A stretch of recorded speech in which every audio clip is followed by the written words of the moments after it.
Tonight's episode of Astonishing Legends is brought to you by the Great Courses Plus, Squarespace, Mafia, and our contributors at Patreon. 117 years ago, on December 26th of 1900, the Northern Lighthouse Board, or NLB of Scotland, sent the relief vessel Hesperus out to a rock island lighthouse in the Flannan Isles to the island known as Eilean Mòr, or the Big Island. The Hesperus was bringing a young third assistant lightkeeper named Joseph Moore to the island, along with food and water for him and the two men that would remain after the relieved man returned to shore. This was not the only reason the Hesperus was headed out, however. There was a looming question hanging over this journey, and that question was, why was the light not in operation 11 days ago when a vessel passed by on December 15th? Third Assistant Lightkeeper Moore and everyone on board knew the light hadn't been seen for days. Mr. Moore must have watched anxiously as they approached the island.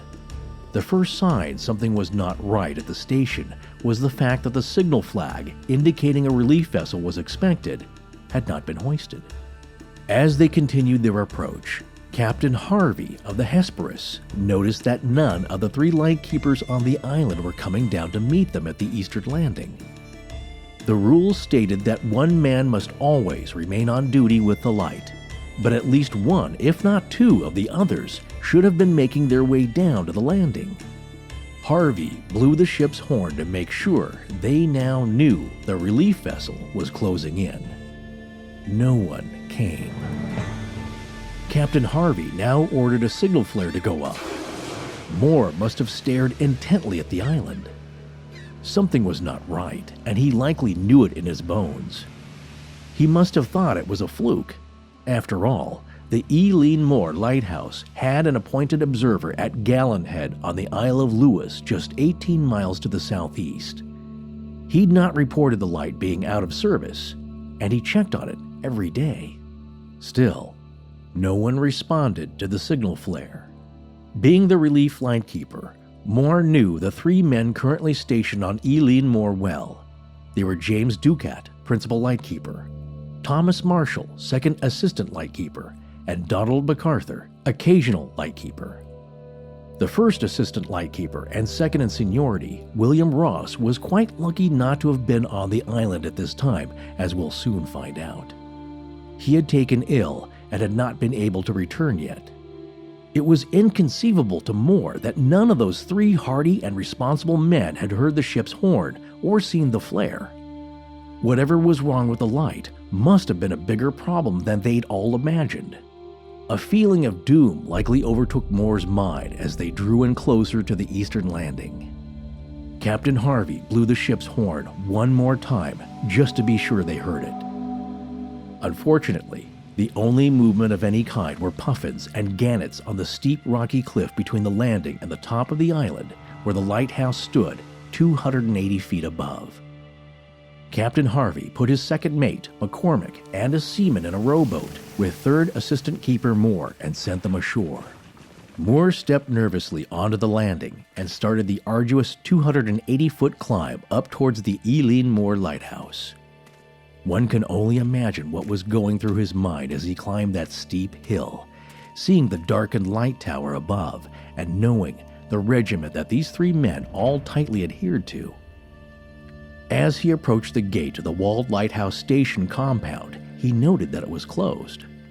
He passed through it and moved toward the station itself, and that door was closed as well, but not locked. It would be hard to imagine what was going through his mind as he opened the door to the main building. The light out for days. No sign of life, and him alone on the island now, trying to find out what was going on. He entered the building and saw that the door to the kitchen was standing open, and he made his way into that room. It was clean and neat. No fire had been in the fireplace for days.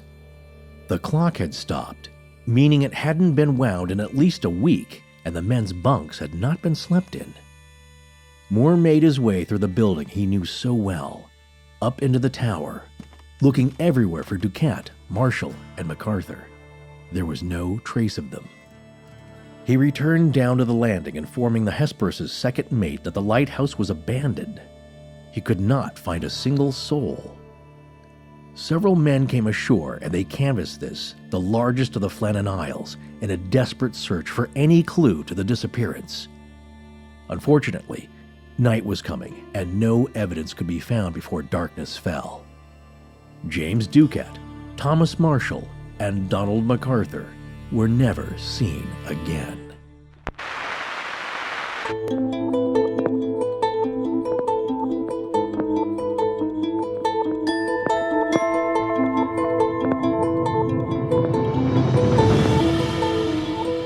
Welcome back to Astonishing Legends. I'm Scott Philbrook, and this is Forrest Burgess. We seemed to stand for an endless while, though still no word was said. 3 men alive on Flannan Isle, who thought on 3 men dead. From the poem Flannan Isle by Wilford Wilson Gibson.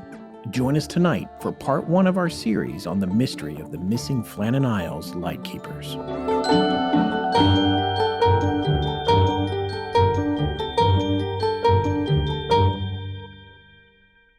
And we're back.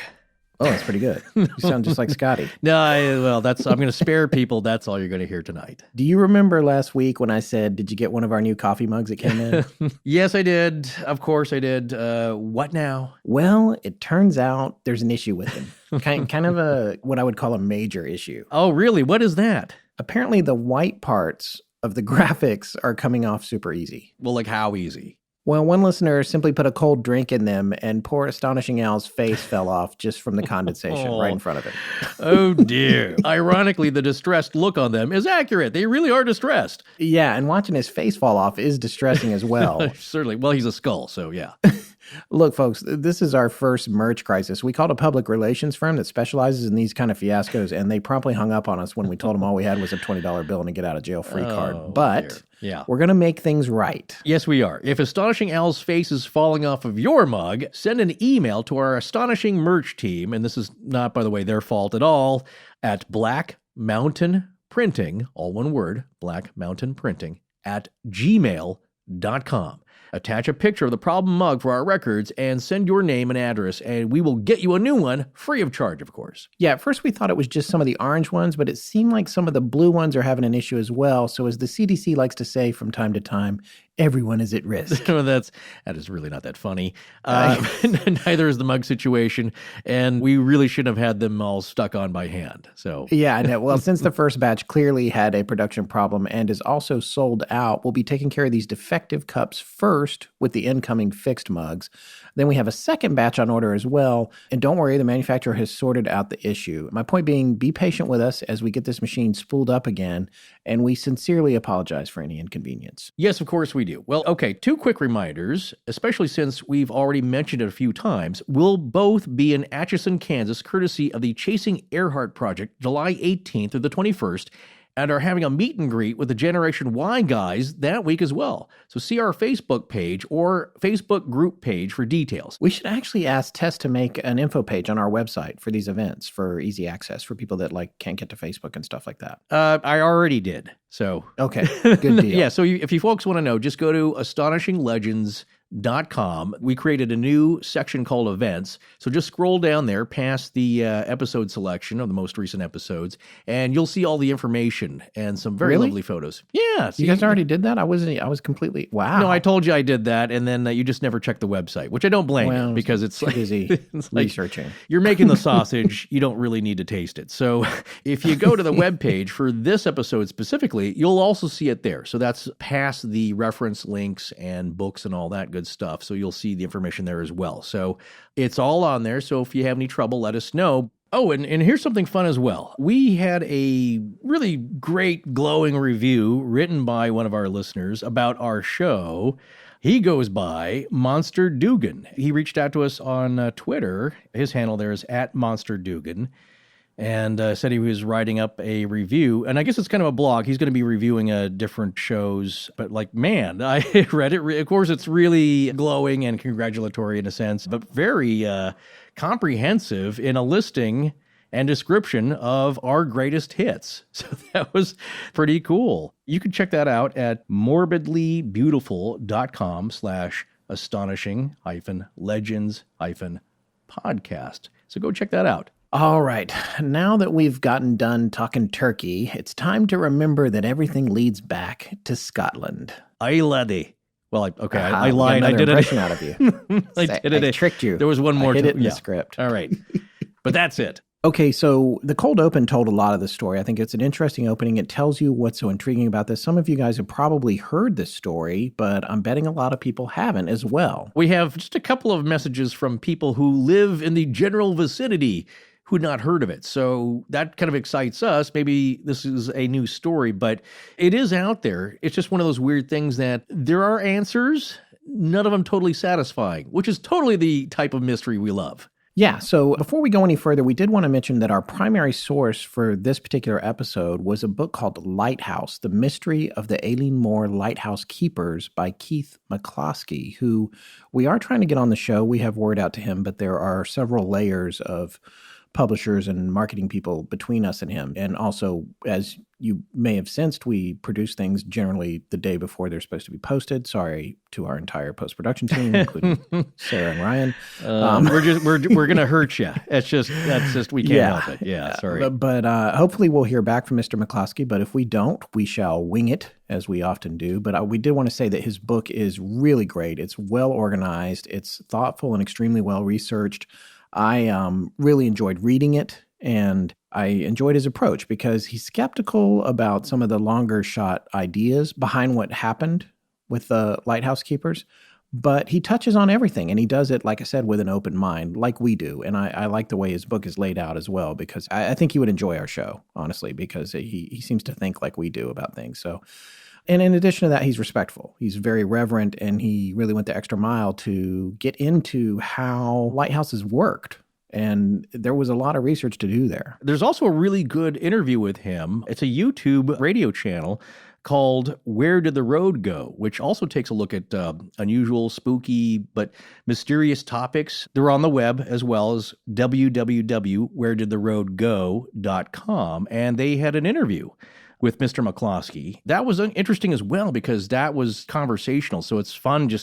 It's like you're being told a story of mystery of long ago at the turn of the century. So that was a lot of fun too. And a lot of good information came from that as well. Yeah, that was a great interview, and thank you for sending me that link, Forrest. I think before we get started, one of the first things we should talk about is why there are lighthouses. It's a common thing, but you don't really think about it. I mean, obviously everybody's heard of lighthouses, but McCloskey points out in his book that the number of shipwrecks and the loss of life around the wilder parts of the Scottish coastline, and I'm quoting here from his book, left both seamen and those engaged in commercial trading to push for something to be done, as the number of wrecks ran into thousands upon thousands and stood as a testament to the dangers faced by men who made their living from the sea. The roll call of shipwrecks ran from the earliest fishing vessels up and beyond the oil tanker Brer, stranded in the Shetlands in 1993, as recently as 1993. So that is interesting to me because I didn't really understand this. I love going into these, especially after getting out of the Fertile Crescent and changing gears a little bit. Oh, just a few 10,000 years or so. Yeah. Yeah. Just doing a little palate cleanser there. One of the things that I found fascinating was about how these lighthouses are paid for. It's kind of like we used to call it when I lived in New York, if you bumped into somebody who was asking for money and might seemed a little bit too dangerous to say no to, we called that street tax. Oh, street tax, sure. I thought you said it was a term like, I just lighthouse that guy. Yeah. No. But this is what's happening with the lighthouses. The ships apparently have to pay if they pass the lighthouse or use the lighthouse. Yeah. Then this money goes into a kitty. Oh, it's like a swear jar. Well, they're all using it. Someone has to pay for it. Plus, it's a lot of international shipping. I imagine it's like port fees. You have people controlling. You have a pilot that has to take over the ship. So there's the harbor master. Involved. Yeah, these things aren't cheap, but they do save lives. And when you're talking about knowing more about it and what people generally know about it, I would say there's a lot of people that have a very romantic notion of what it's like to live at one. There's always people that say, well, that old song, it was in Clockwork Orange, I want to marry a lighthouse keeper and keep him company. It sounds idyllic and like, I'll get a lot of reading done, possibly. but also it's a tremendous hardship. It's not for everyone. That's one thing that Mr. McCloskey says. It's like it's a certain type of person that can do this. Much like in the Navy, it's a certain type of sailor that can go on a submarine. Yeah, I believe he has a quote in his book, something that a particular lighthouse keeper had told him during the course of his interviews for his book. It said something to the effect that we were ordinary men doing extraordinary jobs. Yeah, absolutely. Yeah. That really seems to sum it up. Yeah, and imagine if you didn't like the person you're working with. You know, some of these folks are handpicked, as we'll see tonight. That was the case here for the Flannan Isles Lighthouse. But imagine that roommate you have possibly, and it's like, they're okay, but you don't really want to hang out with them.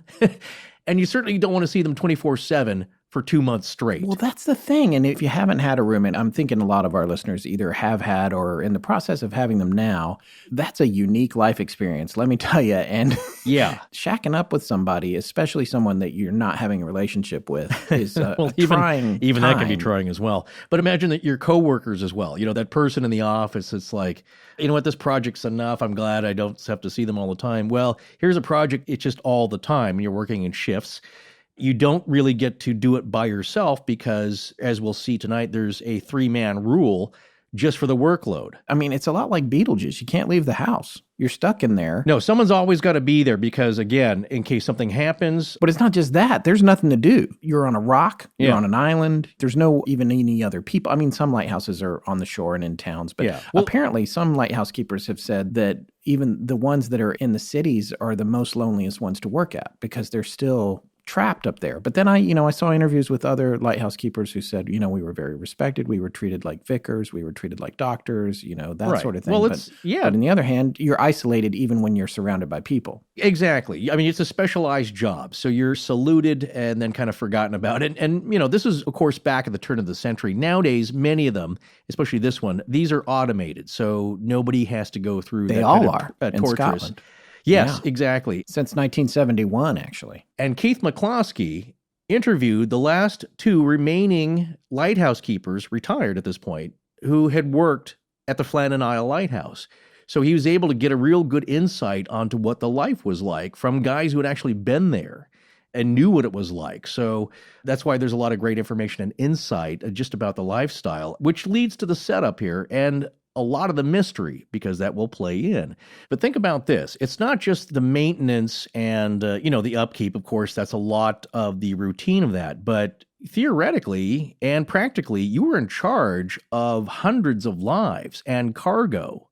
If you don't do your job, you screw up, they run aground or crash and sink. That's part of your responsibility. So there's a tremendous amount of responsibility on these people, and they take it very seriously. Well, yeah, in a lot of ways, they're like air traffic controllers, except that they don't have radar, and they don't know when their traffic is showing up and where it's going. All they're doing is just trying to keep it from crashing. Yeah, right, exactly. So, again, the light is all. It's keeping the light lit. It's making sure it's maintained and properly going. And, again, it's a very important function because without it, many ships and many people have been lost throughout the ages. Yeah, and that's the number one rule, is the light stays on. No matter what, the light stays on at all costs. And the way it works is the people that work at the station, there's a hierarchy, there's a rank, essentially. And we have what are called the PLK, which is the principal light keeper. And then you have a couple of ALKs, assistant lighthouse keepers, and there would be 2 or 3 of them. If there was 3, then 1 may be ashore. And then there's the OLK, which is the occasional lighthouse keeper, which is what one of the gentlemen who disappeared was. He had the misfortune of being on the at the Flannan post. Yeah, imagine if you're Ross. Well, you squeaked by that one. I mean, you were sick, but that could have been you out there. It's funny that you should say that because Ross was technically second in command because he was the first assistant lighthouse keeper. And he was gone because he was sick, but that was not the first time that he had to leave the island. There's another event that took place with Mr. Ross that centers around a steam-powered cable cart system that they had on the island to haul their supplies up from the landings to the lighthouse. Right. There's a small steam engine in a shack that's adjacent to the lighthouse, and that's what powers the pulling of these carts across the island. Which is how they get their supplies up and down from the relief vessels that come. So Ross was in one of these, apparently riding up with some supplies, when the cable broke or the brakes failed, and it went sailing back down towards the landing.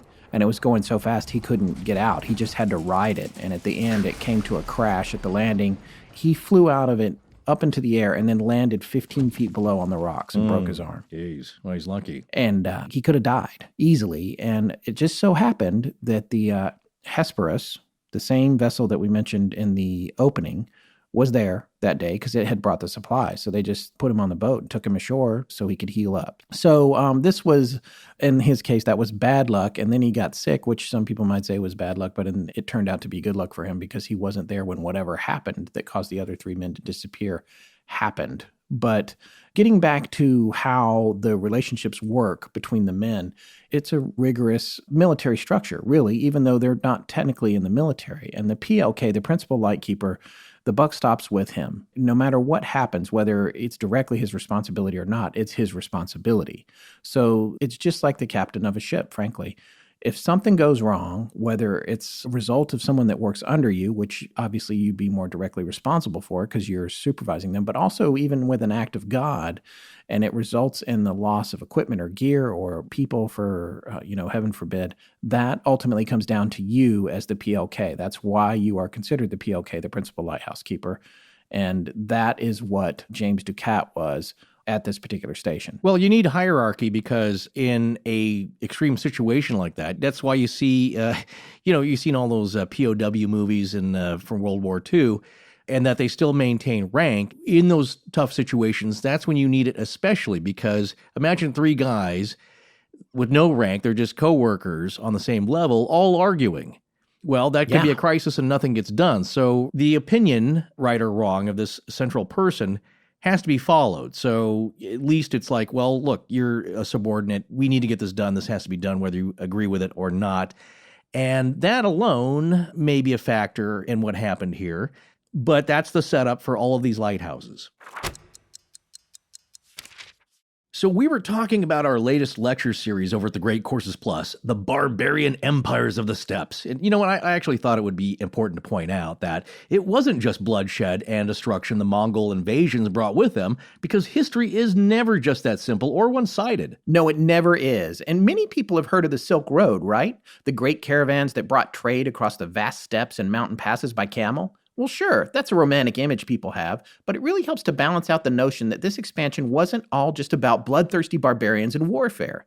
The interactions between these nomadic peoples of the steppes and the great civilizations of Europe, the Middle East, India, and China also involved cultural exchange as well as trade, because monks and mystics would travel with them, spreading new ideas and religions. And that's what I like about the Great Courses Plus. These top-notch lecturers give you the whole picture, because I always believe it's best to get all the information you can about a topic in order to fully enlighten yourself. And now you can enlighten yourself all you want and save some bucks in the process, because the Great Courses Plus is offering our listeners a fantastic new deal for a limited time only.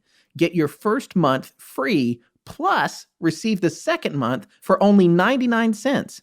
That's unlimited access to enjoy their huge library of engaging lectures for 2 full months for under $1. That's right. But to get this exclusive offer and learn about a wide range of fascinating topics like psychology, gardening, business, physics, music, food, and travel, you must sign up through our URL within the next few weeks, which is thegreatcoursesplus.com/legends. Remember, this special offer to get the first month free and the second month for just 99 cents is only available for a limited time and only by using our URL. So sign up right now at thegreatcoursesplus.com/legends. Enlighten yourself this summer over at thegreatcoursesplus.com/legends.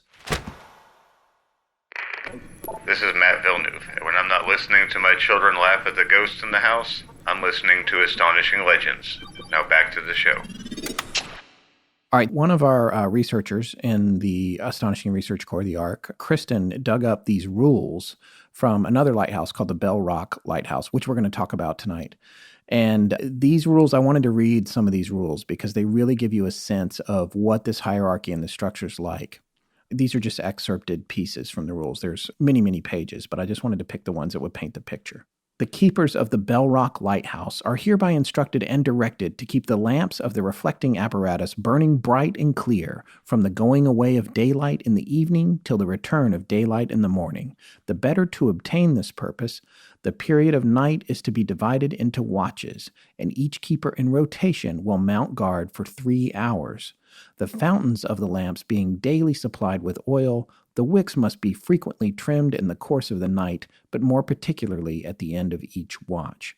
That really tells you how it lays out there, and I want to talk a little bit about this before I move on to the next one. One thing that is interesting about this, well, first of all, it mentions a 3-hour watch, and I'm not sure why, because the standard everywhere else that we researched said that it was 4 on and then 8 off in terms of the watches, and it wasn't like you were just goofing off those 8 hours, that you were cooking or whatever else. Yeah.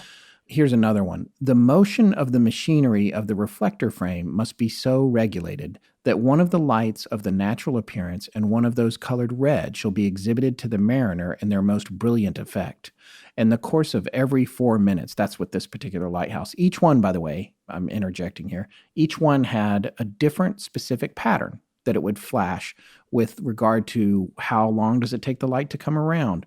What does the pattern say? What color does it show? For instance, with the Flannan Isles light, it would reflect white to sea and red to land. And each one has to have its own signature so that if a ship comes along and it's totally lost and it doesn't know where it is, it should be able to look in its guide and see the pattern of the lighthouse. If the captain doesn't recognize it just on sight, he should be able to look it up and say, oh, this must be Flannan Isles because it's flashing 3 times and then a 4th one and it takes it 5 minutes to come around or whatever. So that's really interesting to me. So, and that's a mechanical apparatus that they have to maintain to make sure that people understand where they are, because nothing would be worse than spotting a lighthouse and thinking it's a different place. It's the same thing as no lighthouse at all, because if they all did the same thing, and I didn't really think about this, it's not just a white light that goes around in a circle. It has to have a specific autograph so that you know where you are. So I thought that was interesting, and that's something that they have to maintain as well.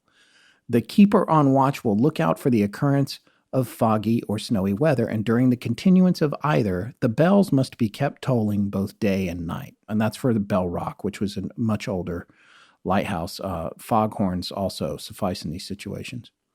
The lightkeeper performing the duty of the first department shall in the course of the day supply the lamp fountains with oil and the burners with cotton. He shall clean the reflecting apparatus and all the utensils connected with the trimming of the lights. He shall also take his turn in mounting guard both day and night.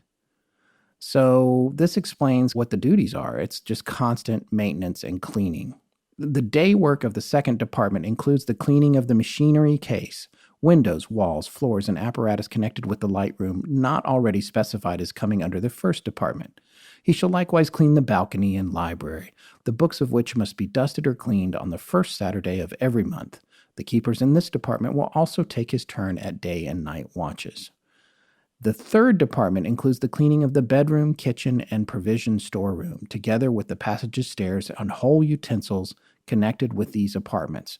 He shall likewise cook the provisions and take charge of them from the time of their being served out until they are set upon the table in a prepared state. The keeper acting in this department shall only be subject to the performance of night watches. The other thing that's interesting here is the PLK, the principal lightkeeper, doesn't have to cook, just like the captain of a ship doesn't have to cook. Well, you may not want them to cook unless they're a good cook. And then, yeah, unless they're a good cook. Right. The lightkeepers are hereby prohibited from receiving, bringing, or allowing to be brought to the lighthouse any spirituous liquors as private stores. The acting principal lightkeeper is held responsible for the conduct of his assistants, and the master of the tender for the conduct of his men in this respect. And then this last one that points back to the hierarchy that we were talking about a few minutes ago. Should any differences of opinion arise among the lightkeepers about the meaning of these instructions, the duty shall in such cases be performed agreeably to the explanation and orders of the acting principal lightkeeper.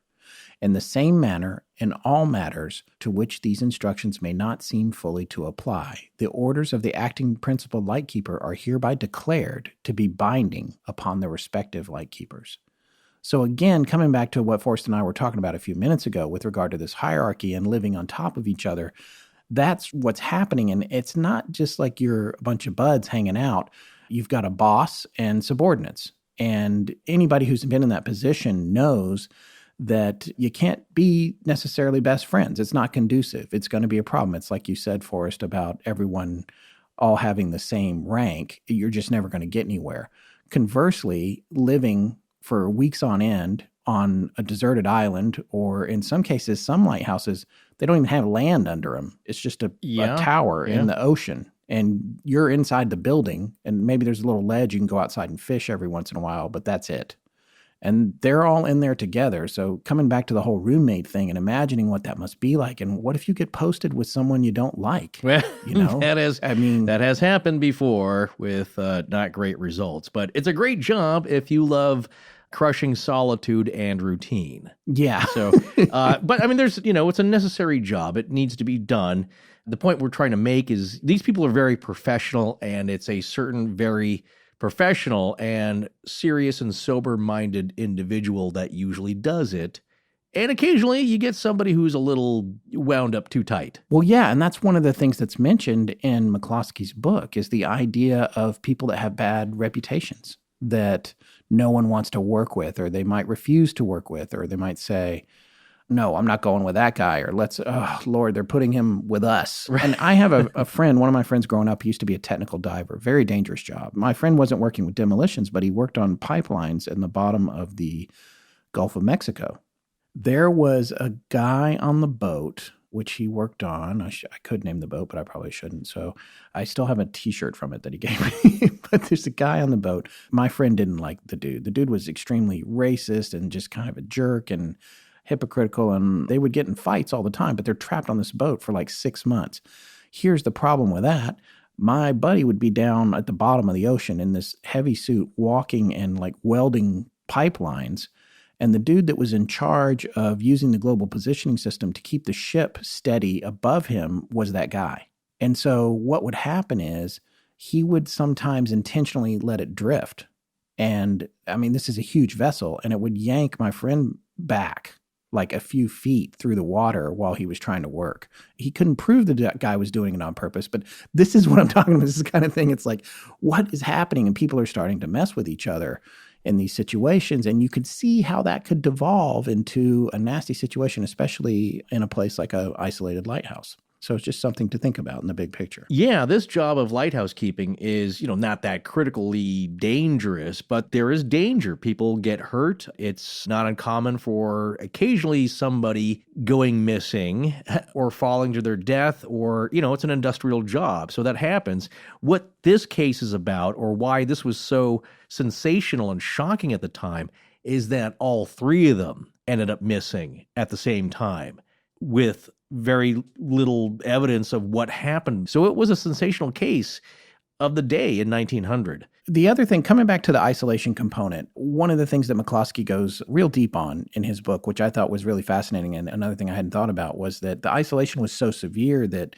he would compare it to space travel or deep space. And he mentioned how whenever space organizations, specifically NASA, are looking at putting astronauts into space, the first thing that they consider is their psychological ability to handle something like that, because it's so isolating and hard for certain personalities to deal with.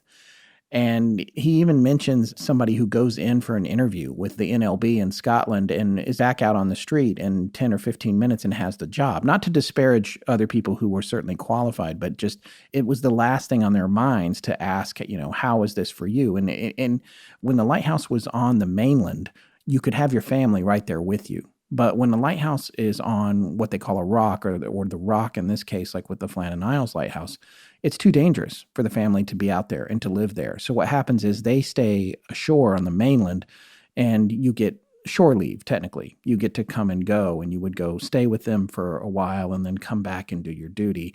And that's the way it was with the really remote ones. But he tells a story in his book, McCloskey does, of a lightkeeper who was getting undressed for bed and had not bothered to pull the curtains. This is a quoted section. There was no need, the lightkeepers being the only human inhabitants of the island. The night was pitch black, and as he casually looked out the window, he saw a face staring at him. Apparently, his scream was something to hear. The face belonged to a member of a yacht crew whose vessel had come to anchor for the night on the other side of the island. So I guess somebody wandered up to say hello to the lighthouse kid, and the guy was naked in the window. So he's depending on where you're at, it's a good thing he didn't get shot. So yeah, exactly. But you're not expecting anything. And also the difference between that and, having the temperament for space travel which is a whole other set of, psychological and emotional requirements that they screen you for, is that at least you can talk back to Earth. There's some communication there. At the turn of the century, there wasn't any. So you were basically stranded there. They did have a flag signaling system, of course, but that's not like a conversation. If you're in trouble, you might be waiting a while to send up that signal or to get that word out that you're in trouble. And there's no direct communication to the mainland. Now, here in 1900, there was a telegraph. So, that was a form. But again, there's no telegraph wires going to the lighthouse itself. So you're dependent on others for your supplies and survival and your well-being. Yeah, and in the case of the Flannan Isles station, what they had to do was put these discs up on the tower, and then they would hope that this guy back on shore 18 miles away would point his telescope at it like he was supposed to do every day and look for the disc that had the message on it. So and then if the message was said something like send the relief boat or relief vessel needed or injury or something like that, then that guy lets the NLB know that a boat needs to go out. Word goes to where the boat needs to leave from. Then the boat comes out. The whole process takes a couple of days. So if everybody's not on their game, it could add more and more time to it, which is part of the reason that Ross was so lucky when he got flung out of the cable car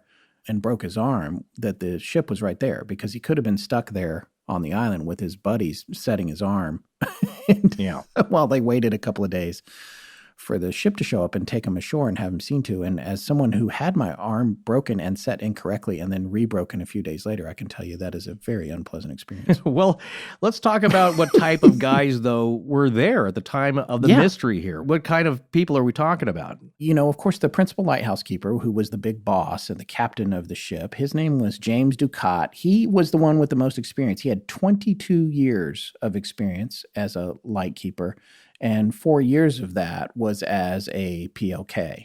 So James Ducat, here's a section on him actually from McCloskey's book. He was the son of a plowman born at Lunenbank Farm in the parish of Inverkeeler near Arbroath, on 11th August 1856. He entered the service of the NLB as an ALK, an assistant lighthouse keeper, on the 21st of November 1878 at the age of 22.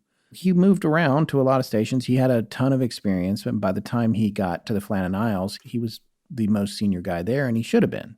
He had spent many, many years at many other lighthouse stations. When the guys first start out, they start out as supernumeraries, which they're kind of like, it's like they have to go on a circuit. They just go wherever they put you, and it can be all over. And you just get moved around and around and around until you move up in the ranks and you get to have a more stable kind of life. So it's interesting how that works. But so that's Ducat.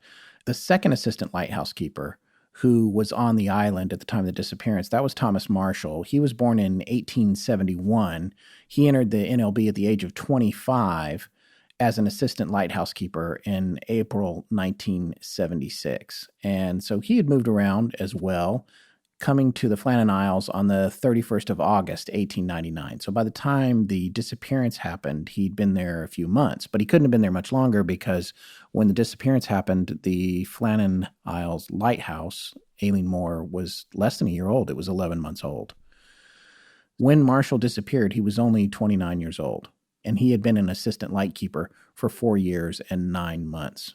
The third guy was William Ross, who we told you about, the guy that fell out of the cable car and also had been sick. So he wasn't there, and he had been replaced by Donald MacArthur. Now, MacArthur, he's a wild card here because he actually was well known for having a bad temper. Well, he's described as a hothead. A hothead, exactly. And maybe raise the wrist, tip the elbow a few times here and there. That's the implication, was that he was the drinker, right? Well, so, that's part of the reason I wanted to read that rule about the spirits. You're not supposed to have any. Can you imagine the ramifications of sneaking alcohol with a drinking person into that scenario? Well, imagine them drinking there. Imagine them, though, completely dry and angry and irritated that there's no booze. You know what I'm saying? So either way is not great for an ill-tempered person, shall we say, under extreme situations. And it was also thought that he may have had, his family was on, I think, the main Isle of Lewis there close by. Yes, that's where the families were. But they had a croft going, which is, and crofting it's a form of tending the land in kind of a small scale here in a communal group for small scale food production. And it's kind of a particular thing to Scotland and the Highlands and the islands of Scotland. So it's kind of how people get by and grow food and raise animals. And he had been away from that. It was supposed to be a 6-week stint, turned into going on to 2 months now, and no word of when this is going to end. Plus, it's, Christmas is coming up. It's cold and nasty there. And so he's extra irritated. He wants to get back to his family, of course. So that's kind of the setup with him, is that he could be not very nice at this point and angry with the system and the job, and he just wants to get out of there. He was also a tailor. Oh. And he was well respected on the mainland where all the families lived. So in spite of being a hothead, and in fact, when he disappeared, he was in the process of helping to build a church on the mainland in his free time. So he's multidimensional. Yeah, exactly. Well, so like you said, maybe he's a little bit of a wild card in this scenario here with these guys, but they've been working together. So far, everything's okay, but we don't know how long that's going to last here in this story. Getting back to what we talked about at the very beginning of the show with regard to the Hesperus coming out to the island on the 26th of December 1900, that was a full 11 days after the Archtor, which was the passing vessel that we mentioned, came within 6 miles of the island and never saw the lights. Yeah, exactly. It was on its way from Philadelphia to Leith. Yes. It's an area north of the city of Edinburgh in Scotland, and they had made a note in their log that the lighthouse light was not operational in bad weather conditions. Again, not a huge deal, but they made a note of it. It should have been visible. So that was perhaps the first time a ship or someone off the island made a note officially, which would be reported later. Yes, and he had searched the horizon for it. Well, first of all, he didn't see the Flannan Isles at all, but that's not a big deal. Not seeing land, not that surprising. Not seeing the light is a big deal. And in fact, the light at the Flannan Isles was supposed to be visible for 24 miles, and he knew, at least initially, he thought he was within 5 miles of it. He actually corrected that later to 6 miles.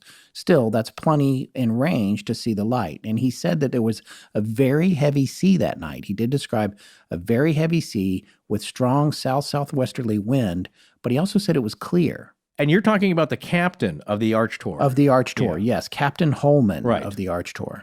So that's interesting. But that, as you said, his entry in his log is the first time that it was noted that there was a problem at the island. So you would think that that would have a sense of urgency to it. But unfortunately, he got a little bit sidetracked as he was heading to Leith, because what happened less than 2 days later? Well, this may tie into the feeling of bad luck that this rock, this Eilean Mòr, has with not only the locals, but with seafaring legend here, because, within 48 hours, the Archtor hit a rock and almost sank.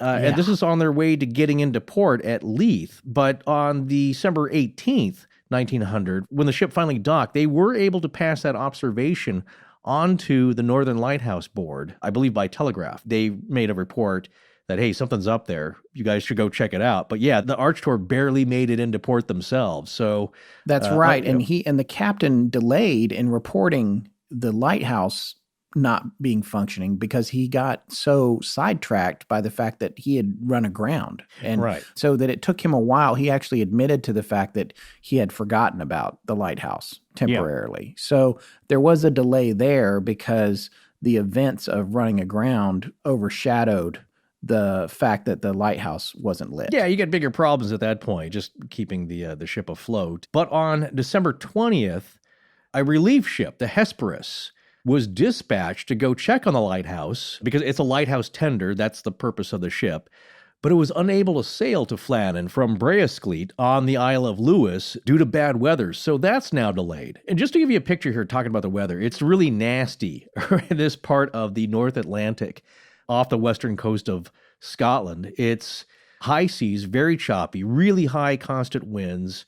Just, it's hard to sail in anyway. And so this is not such a big deal with these delays. They're kind of used to that. But it puts some space between this mysterious event and anybody coming to check it out.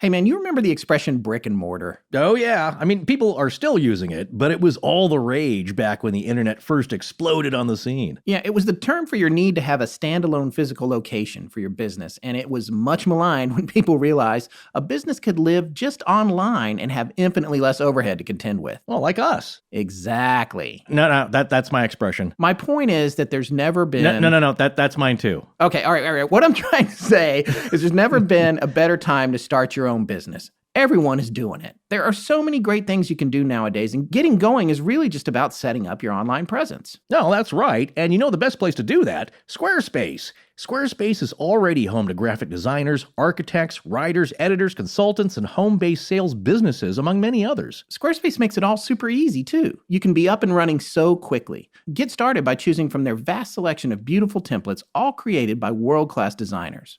There's powerful e-commerce functionality as well. Built-in search engine optimization so people can find you easily, and free and secure hosting with no patches or upgrades required ever. And their award-winning customer support is available 24/7. If you have an idea for your own business like we did, creative or otherwise, there's never been an easier time to get it going. So what are you waiting for? Check out squarespace.com/legends for a free trial, and when you're ready to launch, use the offer code LEGENDS to save 10% off your first purchase of a website or domain. That's squarespace.com/legends, and use the offer code LEGENDS. Whatever you make it beautiful, make it stand out, and make it yourself with Squarespace.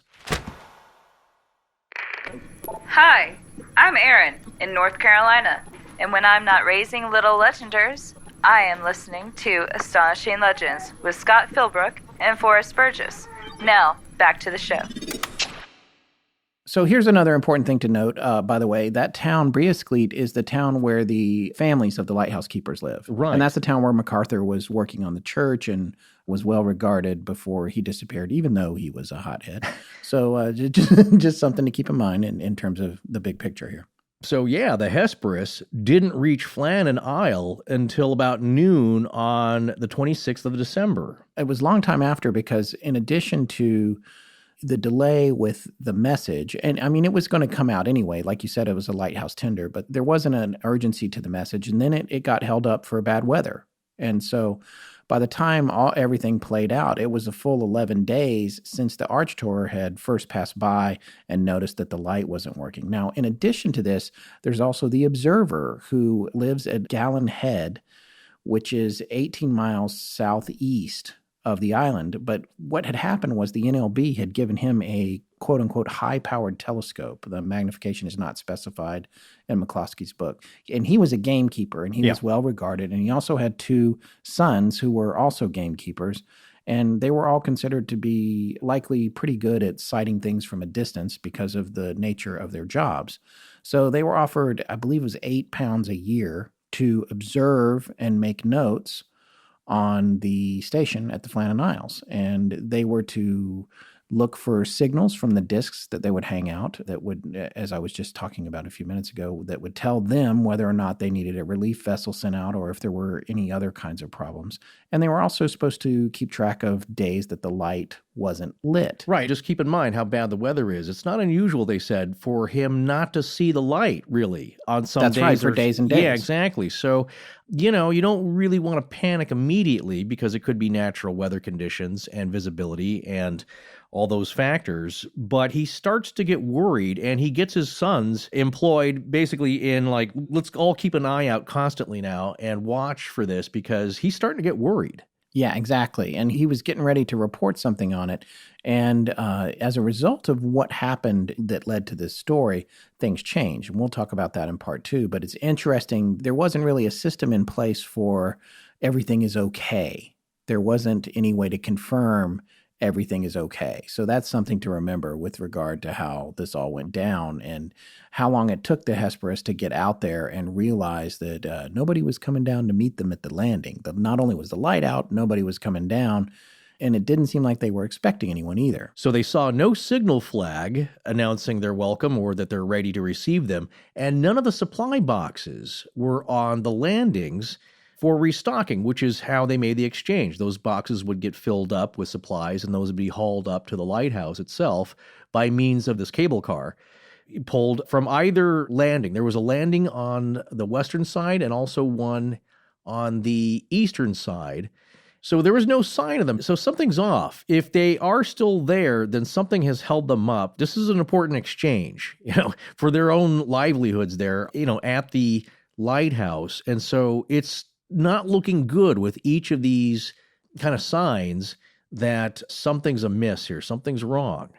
So as we said earlier, that's when Captain Jim Harvey sounded the ship's horn and then eventually sent off a distress flare and still got no signal or no greeting, no response from the three lightkeepers. So at that point, a boat was launched from the Hesperus, and relief lighthouse keeper Joseph Mòr was put ashore, right? Yes. He's the young man mentioned at the top of the show who had to go up by himself and try to see what had happened to the three guys that he knew and worked with. Exactly. While two guys manned the away boat there, he's got to go up now by themselves. And again, as stated in the opening, he must have a bad feeling in the pit of his stomach at this point. Yeah, he's the red shirt in this scenario. To make a Star Trek reference. Well, that would be the guy. Well, I think the three guys who were there ended up as red shirts because they might as well have vanished into atoms. Yeah. Because there was no trace of them. But just imagine, you don't know what to expect. You're hoping that there is some kind of mechanical thing happening.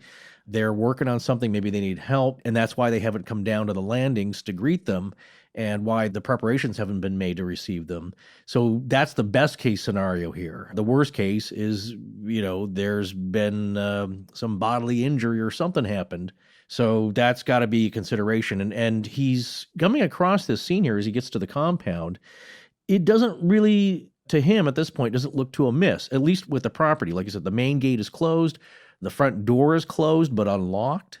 He's not seeing a scene of too much devastation at this point. So he's still kind of wondering what's going on. And he enters the lighthouse. And at that point, there's still really no scene of chaos or too much disarray. It looks pretty orderly, right? The beds are made. Yeah, the kitchen is cleaned up and reset. The beds are made. No one has slept in them. There are some articles of clothing missing. Right. So they know that they went out. But here's the strange thing. Two of them were dressed for the weather and one wasn't. Right. Two of the lighthouse keepers had put on their oilskins, which is usually a heavy canvas or duck cloth that's been treated with a petroleum product to make it waterproof. So they're big, heavy garments. Plus they had ocean sea boots. Two of them are off their hooks. But the third set for the lighthouse keeper that, again, by the rules, must remain behind as the other two venture forth, that's on the hook. So this third person went out without them. They think just in a shirt, Well, yeah, and they deduced by the clothes that had been taken and what had been left behind that the person who went out just in his shirt sleeves, as they say, was MacArthur, the hothead tailor. Yeah. I'm not sure that's fair.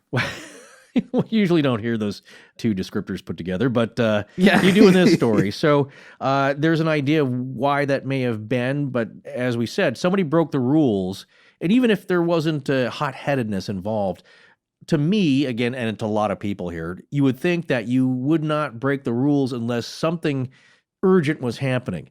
Something he heard or saw or suspected happening outside needed his immediate attention, or it could have been a personal reason that he bolted out without donning his weatherproof gear, his outerwear there. So that's unusual right there. Now, two things that I think are fascinating, but have always been ascribed to this story is that when Joseph Mòr came in, what he noticed was that two things were amiss.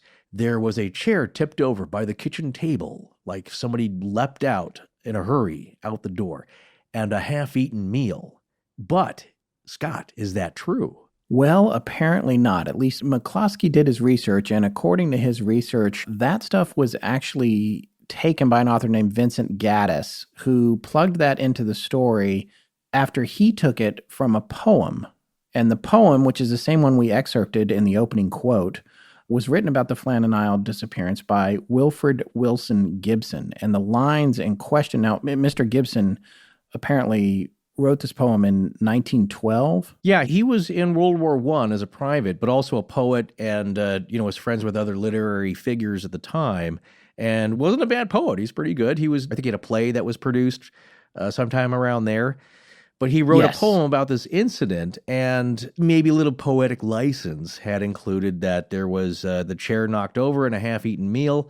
And what's interesting is that then Vincent Gaddis had kind of inflated the story for his own purposes, for his own writing, with claims that there were strange entries in the logbook by the lighthouse keepers, saying that the men were, there was a terrible storm and that the men, they were weeping and openly praying just to ride out the storm and for safety, and that seems to be fictional. Here's the verse from Gibson's poem that Gladys took the information from about the chair and the meal, just real quick. Right. This is supposed to be describing the discovery of the room.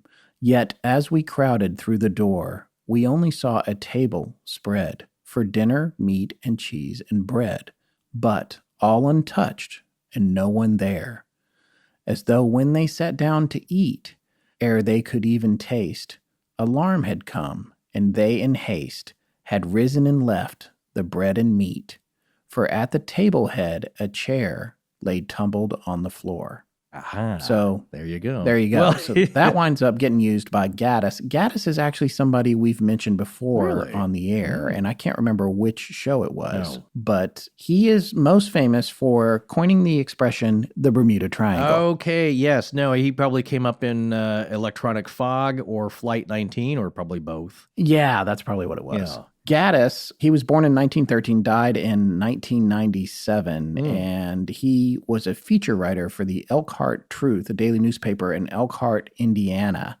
He also worked in PR for Studebaker Packard and Mercedes-Benz in South Bend, Indiana. And then he had a bunch of books published, and he was himself heavily influenced, this is directly quoting McCloskey, by Charles Hoy Fort, early American writer who specialized in anomalous phenomena. In 1965, Gaddis had a book published entitled Invisible Horizons, True Mysteries of the Sea, in which he related the loss of the 3 Flannan Isles lightkeepers. In the book, he recounts those logbook entries that Forrest just mentioned, and he also makes mention of the chair and the half-eaten meal. So he's really just kind of fictionalizing it and playing it up, which I think is a disservice to Fort, personally. How dare he to the patron saint of our recording studio. Yeah. So you have to take that part of the details with a grain of salt. But the thing about this story is, and this is the first thing that struck me, is that even if you take the tumbled chair and the half-eaten meal out of the equation, and here's the other thing, by the way, this whole thing is only 28 years after the Mary Celeste was discovered. Mm-hmm. And it had those details in it as well, if you can remember. And so it's still in the minds of people. And those details that are in the poem wound up in several articles of the day about the Flannan Isles disappearance. Right. So that's really fascinating. But then the other thing is, this story, even without those details, is still pretty mysterious and amazing and compelling. So it doesn't really need, in my opinion, the overturned chair and the half-eaten food on the table. But it's like you were saying off the air earlier today, it adds that component to it that seems to, help the story have legs in terms of its propagation as a legend. Yeah, no. There are good story elements. We talk about this all the time, and where, and people like to point to this as a red flag with certain stories, but there's a right amount, I think, in, B-level and even some good literature where that was my point, is that people thought like Kincaid's Cave. It's like, that's a Joseph Mulhattan story. It's like, well, yeah, he went too far though. For me, you don't go that far with certain story elements. Like there's no rivers of diamonds. You could say that there's a very strange looking Asian looking statue, Buddhist statue that should not be in the Grand Canyon, but you don't go too far. And so what we see here though, like what makes every great disappearance story, especially maritime ones, especially maritime ones, ghost ships, what happens? You get on board and everyone's gone. That's creepy. We don't know where they went. But it's even like with the Mary Celeste. What makes it better? It's like you throw in a little element like the tea kettle was still on. There was a half-eaten plate of eggs that were still warm. So what makes it a better story is that they were just here, like a minute ago. And where did they go? You just missed them, which makes it all the more creepy, in my opinion. And it's a good story element. So sometimes you see those kind of things get thrown in, I think. If you'd have been here just a little bit earlier, it could have happened to you. It could have happened to you. Yeah, in this case, look, it's somebody writing a poem.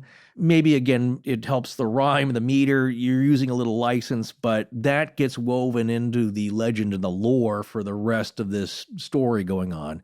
But as far as we can tell, and other researchers, that was kind of made up. But on the other hand, maybe it does make it seem a little more strange in that there's even less clues now. Like I said, if you saw a tipped over chair and there was a half-eaten meal, somebody was, halfway through lunch, but suddenly had to get up, well, there was an emergency. That, to me, sounds like the case. You had to leave whatever you were doing, break the rules there, because two of the other guys immediately needed your help while you were there tending the lighthouse and being stationary like you're supposed to. So, but we didn't have that. The pots were clean. Everything was put away. It was reset.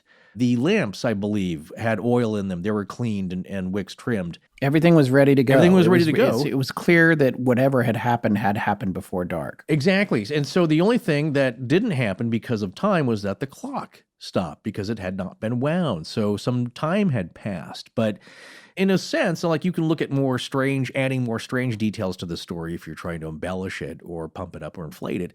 On the other hand, the fewer details means maybe a bigger mystery.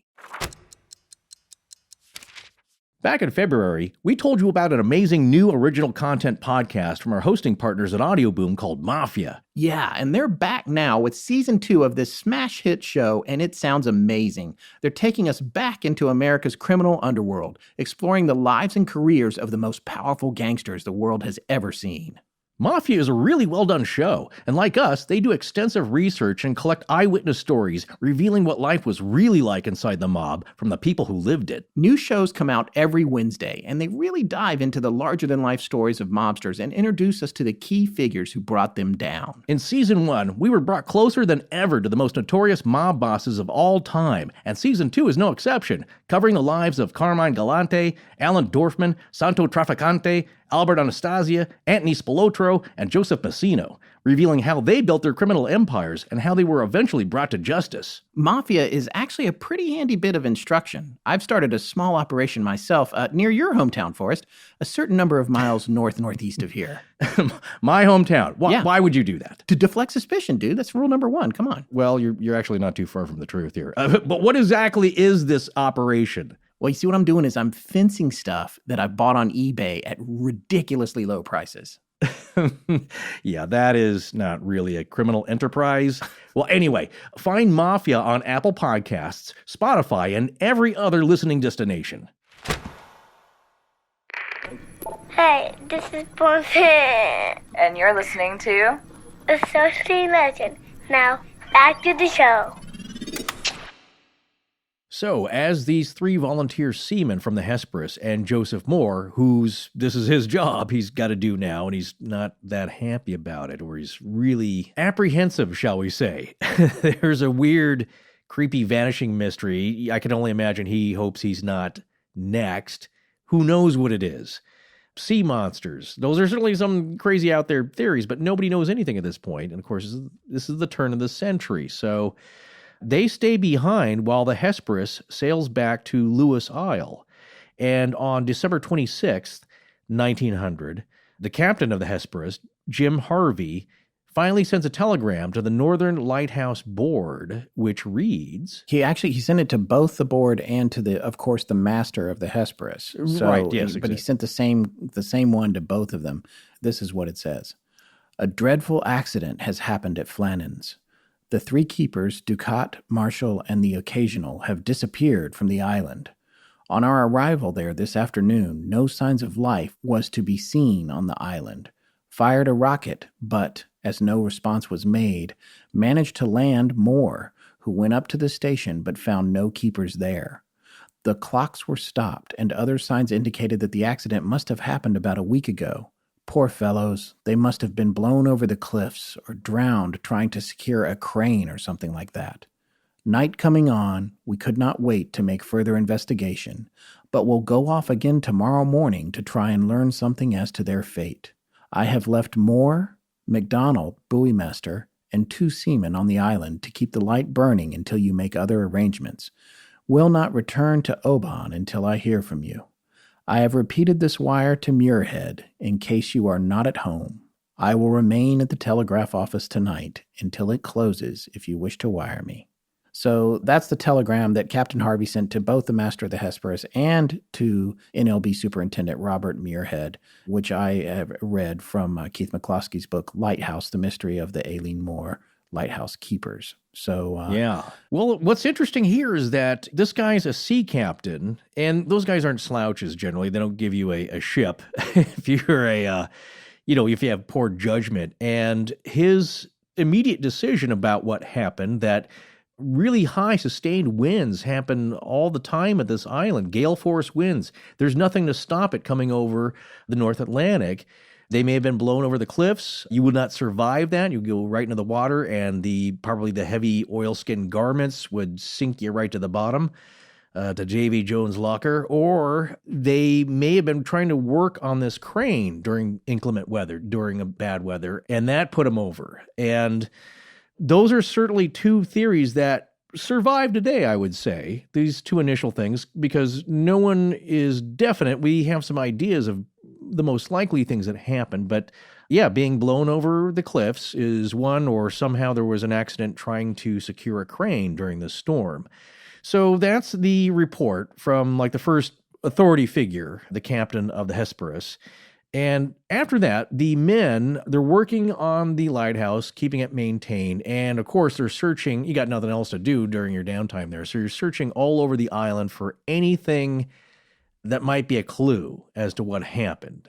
And I'm sure Joseph Mòr, is really anxious to find out because, again, this is his job. He's remaining behind. And if he wants to keep his job, he's going to have to keep working there. So everything looks intact on the inside, as we said, for the most part.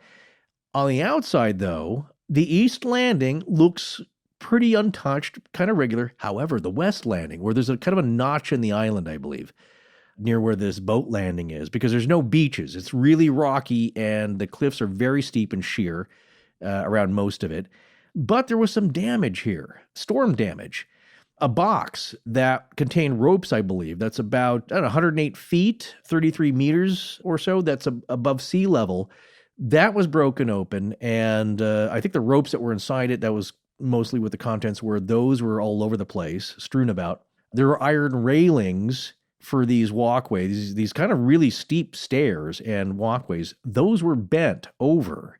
So something of massive force, most likely a wave, had bent those. The iron railings that were by the path, that we're talking about the iron railway there for the pulley rail cars that were operating with the small steam engine, some of the track, the iron railway, was ripped out from the concrete. There was a huge rock that they figured weighed more than a ton. That had been dislodged. And of course, at the very top of the cliff, some 200 feet from sea level there, about 60 meters, there was turf that had been ripped away from the edge of the cliff, maybe about as far as 33 feet or so. And obviously, some kind of really bad weather, some kind of event, a rogue wave perhaps, had caused this massive amount of damage. So in 1900, of course, the police aren't called, or the FBI. They're not really the authority to go check this out. Let's leave it to the people who know lighthouses and this kind of thing best, the National Lighthouse Board. We'll let them determine what happened, file a report, investigate this clearly, and we will abide by their ruling. And so who comes out but the superintendent of lighthouses, Robert Muirhead. And this lighthouse here in Eilean Mòr, which is kind of the tallest point there in this little small cluster of islands in this area, this was his pet project. He handpicked these guys to work this lighthouse himself and was there really involved with this whole project. And of course, the fact that these guys were gone, he'd gotten to know so well, was devastating, and he was, I don't say traumatized, but it upset him greatly, of course, that, because he put them there. And what happened to them? So he's sent to go investigate this mystery. And I would say he's extra motivated to find out what happens because, of course, he was just there the summer before, in 1900, before this December happened, working with these guys, going over the final mechanics and maintenance of this place, because this structure was new. This lighthouse was less than a year completed, so it was brand new. He was right there. I think he was there maybe 10 days before this incident, Superintendent Muirhead, with his own wife. Yes, he was. Yeah, and basically he's there going over everything, and unfortunately, he would be the last man to see them alive. So you can imagine how, this is weighing on him to come up with an answer. Yeah, Muirhead did a pretty thorough investigation. He searched the island over. He tried to figure out, he saw where the damage was on the western landing. He saw that there was no damage on the eastern landing.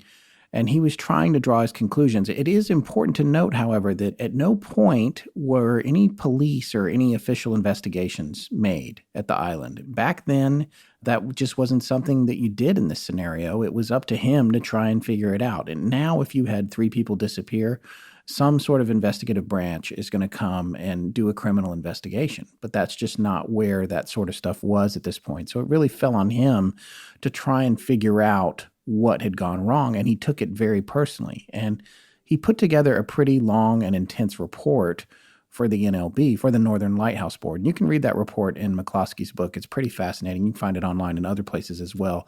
I would like to read the last paragraph of it because I think it really points to his frame of mind. I would desire to record my deep regret at such a disaster occurring to keepers in this service. I knew Ducat and Marshall intimately, and MacArthur the occasional well.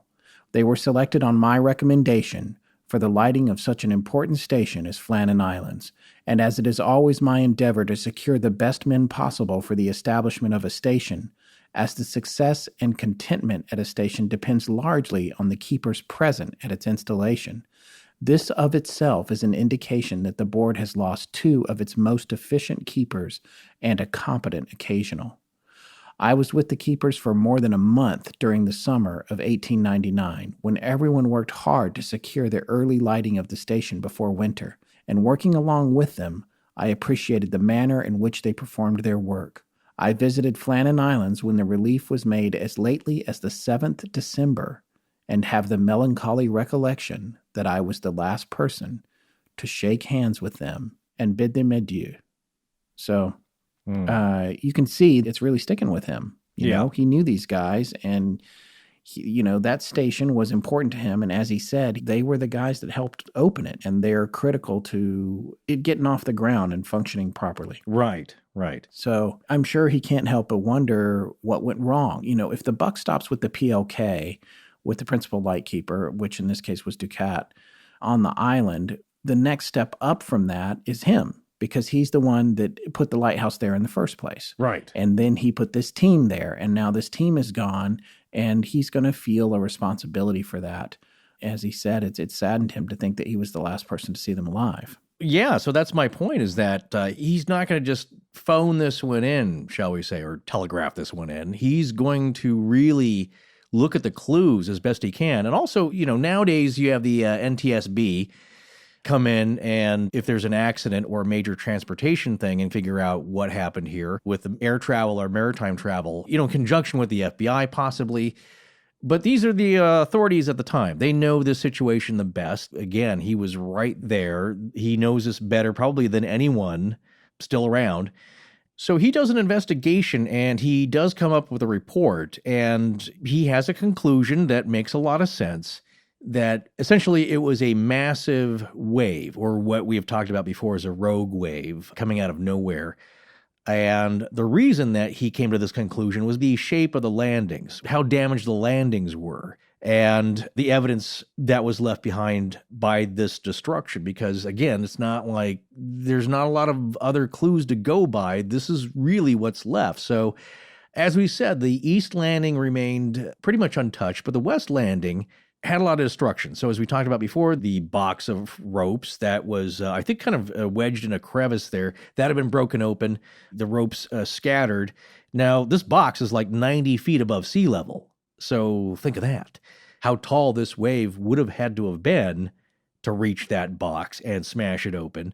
Rails bent, That's a 10-story building. There you go, yeah. And this is a time at which the idea of a rogue wave or a wave that large was really kind of mythical. It was not something that had been confirmed as existing. Well, I think in modern day, one of the largest waves ever recorded in the Atlantic, I believe, at 90 feet, was seen in the area. Now, these guys, again, they know that this area gets a lot of bad weather. They were not, I don't think they'd spent years there because, again, this point was new, but they're familiar with Western Scotland and the Outer Hebrides, which is the collection of islands off the west coast of Scotland. And, certainly places like Shetland, they all get really bad weather. And so these guys are very experienced. And what they knew, part of the procedure is that in really rough weather, you batten down the hatches, you bolt the windows shut with the shutters, you lock the door, you don't go outside.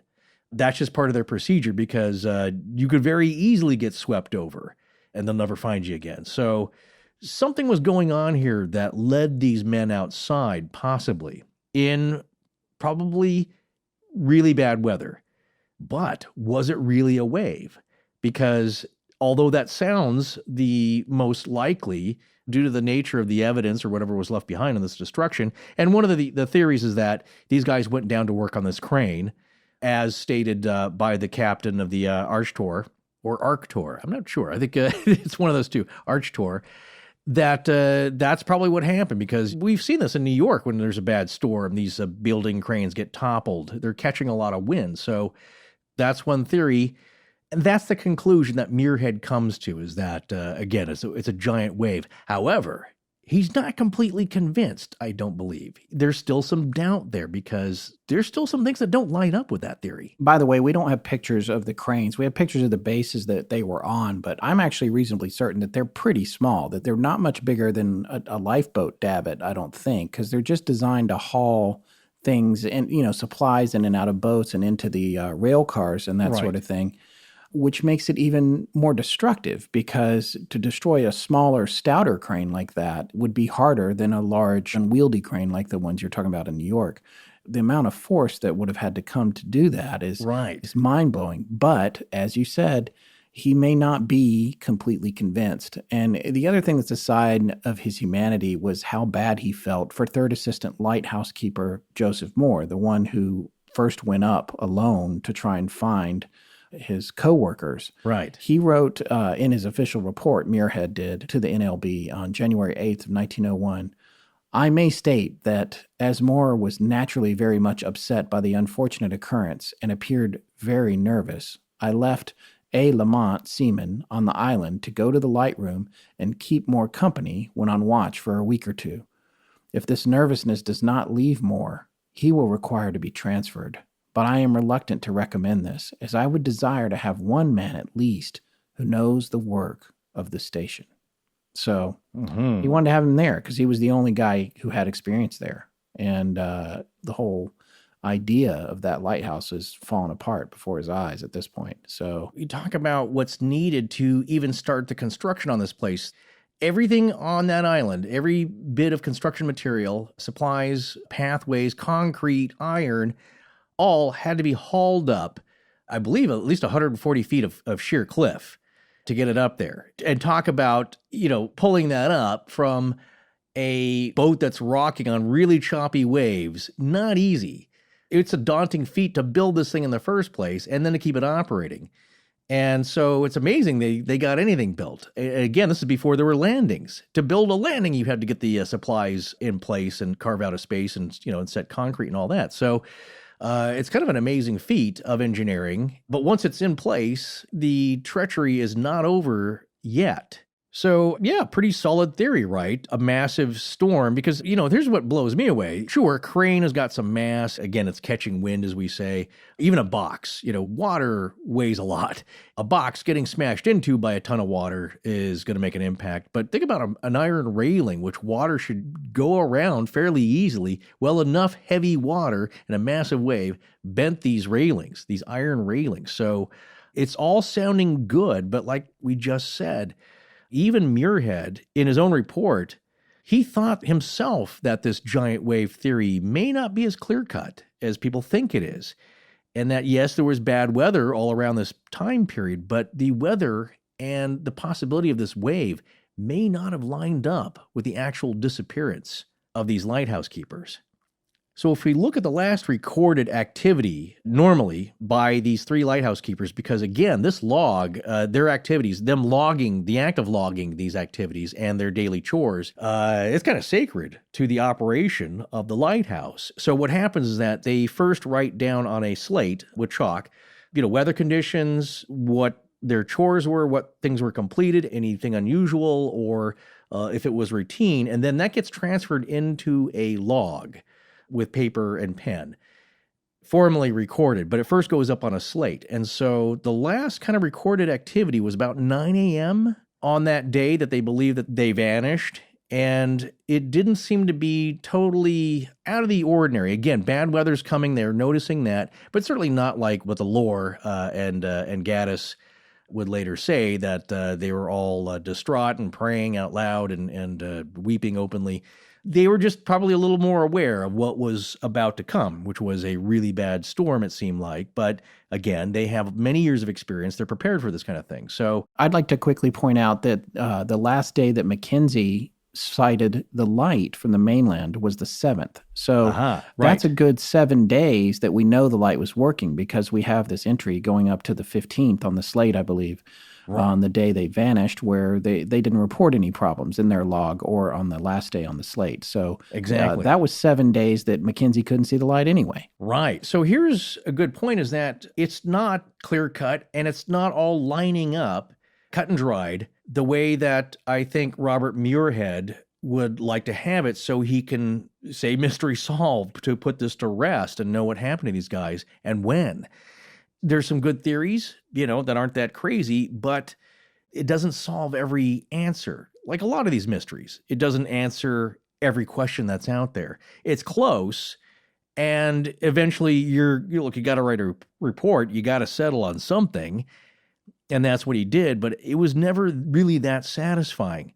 And that's part of the risk and responsibility of being a lighthouse keeper, is that they put you in dangerous areas where ships could also be in danger. So usually there's bad weather, and that's one thing that lighthouses around the world share in common. And you had a passage you wanted to read about one of the Great Lakes lighthouses? Yes. One of our researchers, Marissa Ball, who is really good at finding some articles and older periodicals and that sort of thing, found this in an article written by Jim Feldman in 2001 entitled, "What Do You Do Up Here? Tales of a Lake Superior Lighthouse Keeper." This is from the Wisconsin Magazine of History in their summer edition. This was on page 9 and 10. And she thought this was really compelling, and I agree with her about what a lighthouse is like during foul weather. Quote, "The lighthouse becomes a different place during a storm. Ordinarily a charming, bucolic place, during a storm it becomes a haunted house. None of the windows fit anymore, and the wind buffeting the house seeps around the edges of the windows, rustling the curtains. The floorboards moan, the doors creak. The hatch to the outside of the tower doesn't close properly, so it rattles in a strong wind, sending drafts and strange noises down the stairs. Being in the lighthouse during a nighttime storm makes it seem for all the world as though shades of the past keepers want to come in and take shelter." End quote. Well, there you go. I gotta say, it's well known for those who have read up on this story that the paranormal angle, the supernatural angle, is widely considered, especially with a lot of the local population, and especially at the time. They had a lot of local legends and beliefs about possible supernatural forces going on that they were using as conclusions possibly to this mystery. And it could include spirits, ghosts who inhabit a boat, who ride around the Seven Hunters, which is the local nickname for these islands, the Flannan Isles. It could have been, believe it or not, a once ruling race of pygmy men. And I'm not, I know it sounds kind of crazy, but that's a medieval belief, and even earlier than that. or just generally just something bad spiritually, because what's also seeming to line up, much like the Mary Celeste, is that there's bad mojo here. There's bad luck with this rock. It might be cursed. Here's something that was kind of interesting. We talked about the ship, the Archtor, who first spotted or noticed, made a note that the light was not coming from the lighthouse. Within 48 hours of trying to get back to port, hit a rock and almost sank, but made it into port. Well, 12 years later from this incident, it vanished without a trace. Hasn't been seen to this day. Exactly. So that's a little odd. A lot of people have made a connection there. Again, it was, this place is tainted somehow. This outpost, when you get stationed to this rock, as it's kind of known locally as well, was not a good assignment. It made people nervous. It certainly made more nervous, right? I think taking that posting, especially after the 3 previous guys had disappeared mysteriously. Oh, yeah. He didn't want to be there. And he got rotated out in March of the following year. Right. And by all accounts was pleased to leave. Right. So as we'll be seeing in part 2, where we try to really pick apart this mystery and look at all the clues that were left and of course, all of the theories, some scientific, meteorological, oceanographic, all the normal reasons, possibilities, but also including the folklore, the legends, the spiritual possibilities of what a lot of people in the area had believed and may still believe to this day, because going back to the Middle Ages and even pre-Christian beliefs and settlements there, this place was used as a burial ground.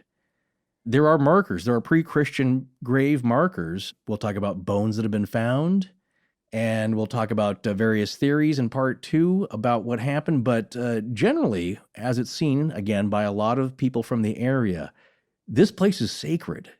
This place is hallowed ground. And putting a lighthouse there, you may have just disturbed the dead.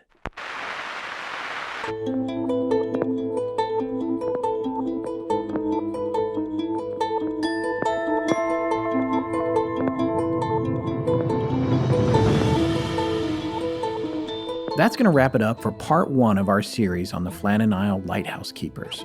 We're dark next week, but we'll be back for part 2 the week after that. Stay tuned after the credits tonight to hear a reading of the poem Flannan Isle by Wilfred Wilson Gibson. Please remember to support our sponsors. They keep the show free and the lights on in Blanket Fortiana. Special thanks to John Bolin. Hello, everyone. This is Matt Villeneuve. Hi, I'm Erin LaCroix. Hey. LaCroix. So, I'd like to be on Voltron on Silly Ocean. Our show is edited by Sarah Wendell, and our theme, which is available as a ringtone, is by Judson Crane. Sound design is by Ryan McCullough. Special thanks to the ARC and its lead researcher, Tess Feifel. But most importantly, we want to thank you, our listeners. Visit our store at astonishinglegends.com or interact with us and other listeners on Facebook, Twitter, and Instagram. You can also find us at patreon.com/astonishinglegends if you'd like to support the show in that way. Copyright Astonishing Legends Productions. Good night.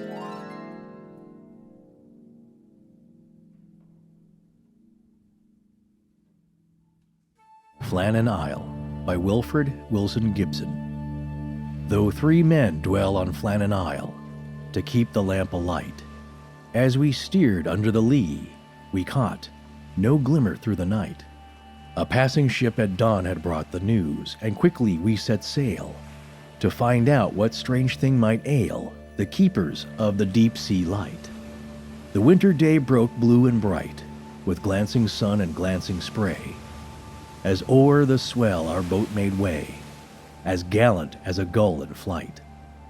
But as we neared the lonely isle, and looked up at the naked height, and saw the lighthouse towering white, with blinded lantern that all night had never shot a spark of comfort through the dark. So ghostly in the cold sunlight it seemed, that we were struck the while with wonder all too dread for words. And as into the tiny creek we stole beneath the hanging crag, we saw 3 queer, black, ugly birds, too big by far, in my belief, for guillemot or shag, like seamen sitting bolt upright upon a half-tide reef. But As we neared, they plunged from sight without a sound or spurt of light. And still too mazed to speak, we landed and made fast the boat and climbed the track in single file, each wishing he was safe afloat on any sea, however far, so it be far from Flannan Isle. And still we seemed to climb and climb, as though we'd lost all count of time, and so must climb forevermore. Yet, all too soon, we reached the door, the black, sun-blistered lighthouse door that gaped for us ajar. As, on the threshold, for a spell, we paused, we seemed to breathe the smell of lime wash and of tar, familiar as our daily breath, as though 'twere some strange scent of death. And so, yet wondering, side by side, we stood a moment, still tongue-tied, and each with black foreboding eyed the door, ere we should fling it wide, to leave the sunlight for the gloom. Till, plucking courage up, at last, hard on each other's heels we passed into the living room. Yet as we crowded through the door, we only saw a table spread for dinner, meat and cheese and bread, but all untouched, and no one there. As though when they sat down to eat, ere they could even taste, alarm had come, and they in haste had risen and left the bread and meat, for at the table head a chair lay tumbled on the floor. We listened, but we only heard the feeble cheeping of a bird that starved upon its perch, and, listening still without a word, we set about our hopeless search. We hunted high, we hunted low, and soon ransacked the empty house. Then o'er the island to and fro we ranged, to listen and to look in every cranny, cleft, or nook that might have hid a bird or mouse. But, though we searched from shore to shore, we found no sign in any place, and soon again stood face to face before the gaping door, and stole into the room once more, as frightened children steal. Aye, though we hunted high and low, and hunted everywhere, of the three men's fate we found no trace of any kind in any place, but a door ajar, and an untouched meal, and an over-toppled chair. And as we listened in the gloom of that forsaken living room, a chill clutch on our breath, we thought how ill chance came to all who kept the Flannan light, and how the rock had been the death of many a likely lad. How 6 had come to a sudden end, and 3 had gone stark mad, and one whom we'd all known as friend had leapt from the lantern one still night, and fallen dead by the lighthouse wall. And long we thought on the 3 we sought, and of what might yet befall. Like curs a glance has brought to heel, we listened, flinching there, and looked on the untouched meal and the over-toppled chair. We seemed to stand for an endless while, though still no word was said. 3 men alive on Flannan Isle, who thought on 3 men dead.